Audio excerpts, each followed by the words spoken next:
자, 다음 주가 되면 한덕수 대행과 앞서도 말씀드렸듯이 국민의힘 후보 단일화 논의가 아마 불이 붙을 것으로 예상이 되는데 주목해볼 만한 여론조사가 하나 있었습니다. 자, AR 돌려봅니다. 자, 단일화 시 후보 적합도를 봤는데 한덕수 대행이 54, 66, 61, 58. 그러니까 김문수, 안철수, 한동훈, 홍준표. 그 어느 누구와 경쟁을 해도 적합도를 봤을 때도 훨씬 더 높은 수치를 기록했다는 부분 눈에 띄었습니다. 또 하나. 이번에는 국민의힘 지지층인데요. 여기에선 더 올라갑니다. 58, 78. 안철수 후보와의 대결에서는 78. 한덕수 78, 안철수 8. 한동훈 후보와의 대결에서도 70. 한동훈 22. 이제 한덕수 67, 홍준표 23. 그러니까 압도적으로 지금 한덕수 대행이 단일화를 한다면 한덕수 대행을 내세워야 된다라고 이렇게 전체 의견도 그렇고 국민의힘 지지층에서의 의견도 그러합니다. 지금 여론조사 결과가 그렇게 얘기를 해줍니다. 물론 최종 한 명이 선택되고 나면 또 이 수치는 바뀔 수 있습니다만 적어도 지금 이 시점에서는 국민의힘 지지층에서는 한덕수 대행이 신현영 의원님, 한덕수 대행이 민주당 이재명 후보의 대항마로서는 좀 적합하다라고 국민의힘 지지층은 판단하고 있는 것 같아요. 국민의힘에서는 지금 4명의 후보가 박빙으로 지금 경선을 하고 있는데 네. 이런 결과들을 보면 상당히 캠프에서는 참담한 느낌이 있을 것 같다는 생각이 들긴 합니다. 지금 한덕수 권한대행 같은 경우에는 출마 선언을 하지 않았기 때문에 실제로 후보로 나올지 안 올지 확실하지 않은 상황에서도 이렇게 지지율이 상대적으로 높다. 이 부분에 있어서는 그동안 출마한다, 안 한다, 뭐 여러 가지 피로감이 있긴 했지만 네. 나올 거라는 기대감 플러스 그래도 나름의 중도 확장력이나 아니면 지금 후보들보다 경쟁력이 있을 것이다. 그것은 지난 50년간의 뭐 연륜과 그런 공무원으로서의 그런 대표적인 경험들이 아마 대한민국에 있어서는 도움이 될 거라는 판단이 있을 것 같긴 한데요.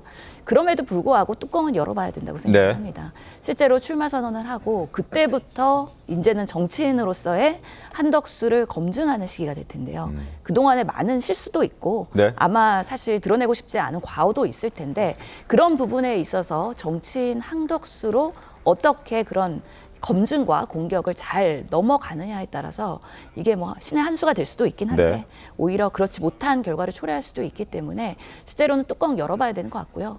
뭐 단일화를 통해서 안정적으로 과연 이런 지지율을 끌어낼 수 있을까도 큰 숙제이긴 한데 이전에 뭐 반기문 그리고 안철수, 정몽준 사례들을 봤을 때 그 한 명 한 명은 본인의 지지세와 나름의 그런 국민적인 기대감이 있었는데 한덕수 총리는 좀 다른 부분이 있지 않느냐. 결국에는 여권에서의 표를 나눠먹는 그런 방식으로의 앞으로의 단일화 과정이나 아니면 지지세 추이가 있을 것 같아서 이 부분은 예측하기는 어려울 것 같고 좀 지켜봐야 되겠다라는 생각이 듭니다. 윤기찬 변호사님은 어떻습니까?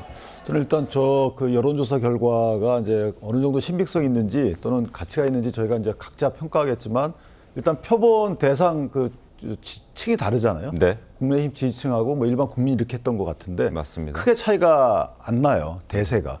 그렇다면 만약에 단일화에 나선다면 단일화 룰 세팅에는 크게 다툼이 없겠다라는 생각이 들어요. 네. 따라서 룰 세팅 갖고 이전처럼 뭐 복잡하게 전개되거나 실패하거나 이런 염려는 없을 것 같고 네. 어쨌든 물론 국내심 입장에서 보면 후보자가 선출이 된 뒤에는 또 다른 양상이 벌어질 수 있겠지만 어쨌든 국내심 지지층과 한덕수 권한대행 측 이런 단일화 협상팀 내에서는 크게 문제가 없을 것 같다. 또 하나는 이제 한덕수 권한대행이 갖고 있는 중도 확장력 또는 잠재적 국민에 대한 소구력을 국민들이나 당원들은 인정하고 있는 것이다.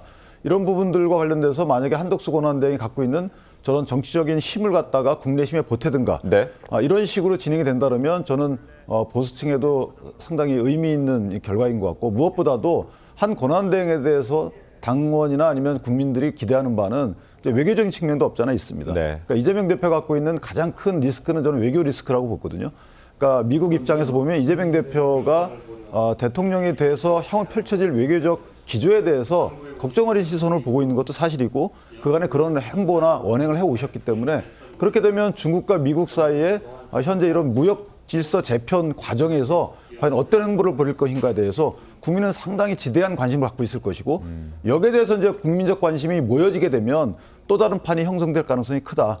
따라서 저는 한 권한대행 및 국내심 후보에 대해서 갖는 국민적 지지율 내지 관심도가 바뀔 가능성이 굉장히 크다. 이렇게 더 올라갈 것이다. 그렇죠. 그런 말씀이신 거죠.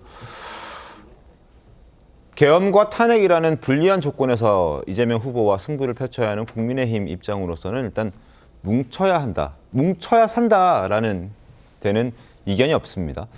지금 가장 유력하게 검토되고 있는 방안은 바로 2002년, 무려 23년 전 모델 노무현, 정몽준의 단일화 모델입니다. 당시 모습부터 보겠습니다. 우리 애들이 정치를 보면서 요 근래 그 일만큼 분위기가 붙습니다.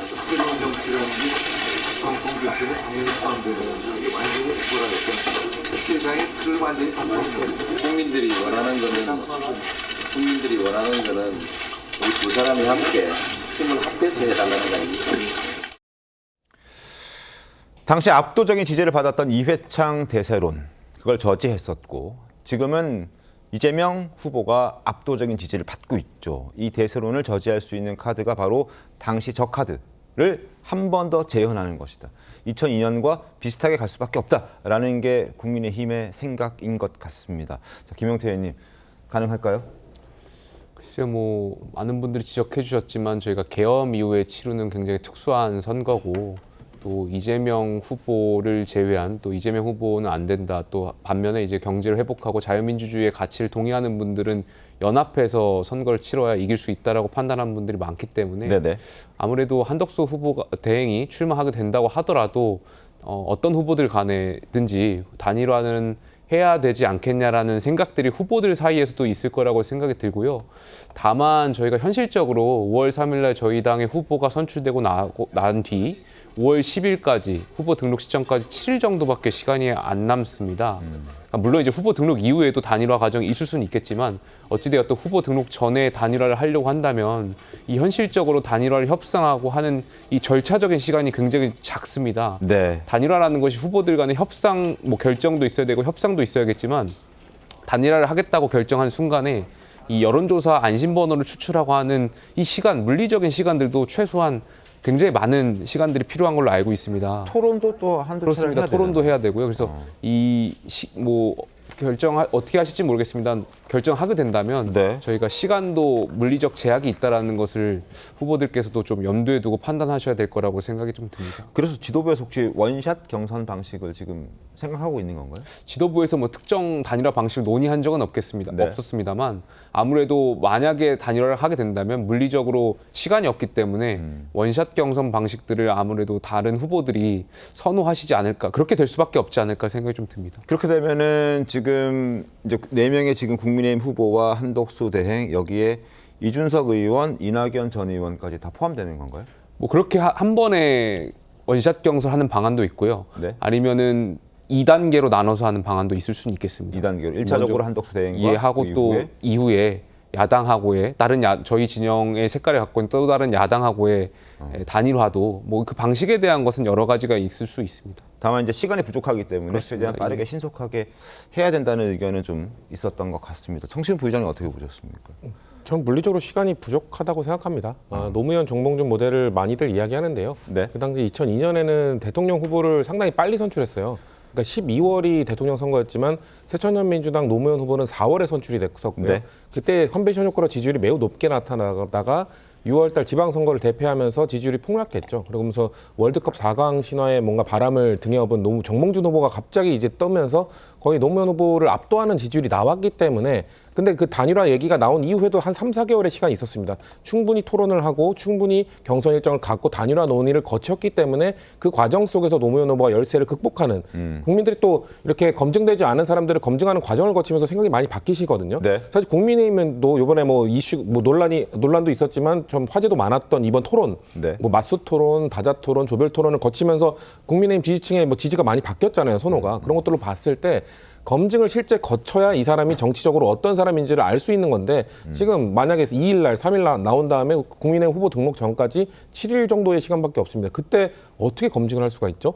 국민의힘 후보가 아니라 선출된 다음에 나중에 단일화를 할 수 있다 그 사례도 말씀하시는데 그렇게 될 경우 만약에 11일 등록한 이후에 무소속인 한덕수 권한대행가 단일화를 할 경우 그런 다음 한덕수 권한대행이 후보가 되잖아요. 그럼 국민의힘은 돈을 쓸 수가 없어요. 그런 문제가 또 수백억을 있죠. 쓸 수가 네. 없습니다. 그런 현실적인 문제 때문에 한덕수 권한대행은 아마도 11일 이전에 국민의힘 후보와 단일화 과정을 거칠 것인데 그러면 거의 일주일도 안 되는 시간 동안 말씀하신 물리적 그 여론조사 문구 하나 갖고도 며칠 싸웁니다.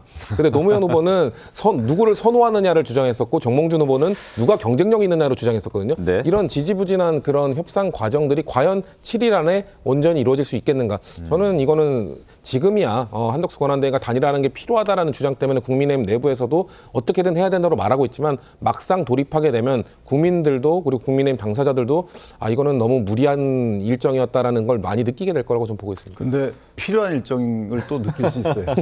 사실 그 당시에 노무현, 정몽준 당시 후보 단일화 과정도 지난했어요. 네. 길지 않았거든요. 네. 그때도 결렬 직전까지 사실 결렬됐다가 다시 호텔에서 단판을 져가지고 했다는 일화가 있잖아요. 네. 그 정도로 그 본인들이 필요하면 사실은 누군가는 마지막에 양보하거나 하여튼 임해서 결론을 받아들이는 영상으로 갈 수 있는 것이고 그 당시에 그래서 토론장도 뭐 구하지 못해가지고 급조했던 토론장이었다고 저는 알고 있는데 네. 어쨌든 이번 단일화도 의원님 말씀하신 것처럼 방식이 이제 완삿 경선이 아니면 먼저 한덕수 권한대행과 국민의힘 후보 간의 선 단일화 이후에 그다음에 다른 후보들과의 컨벤션을 꾀하느냐의 노리는 문제잖아요. 것이냐? 근데 만약 원샷 단일화라는 것은 한덕수 권한대행 입장에서 보면 무소속으로 가는 과정에서 있을 수 있는 거죠. 네. 전체 후보자들끼리 그 단일화를 하는 것인데 거기에는 또 이제 국내심 기호를 못 쓰게 되고 국내심이 돕지 못하는 이런 한계가 있기 때문에 네. 먼저 선 단일화 이후에 다른 후보들과 이런 단일화를 연쇄적으로 한다. 두 가지 방안 갖고 결정되지 않을까 생각합니다.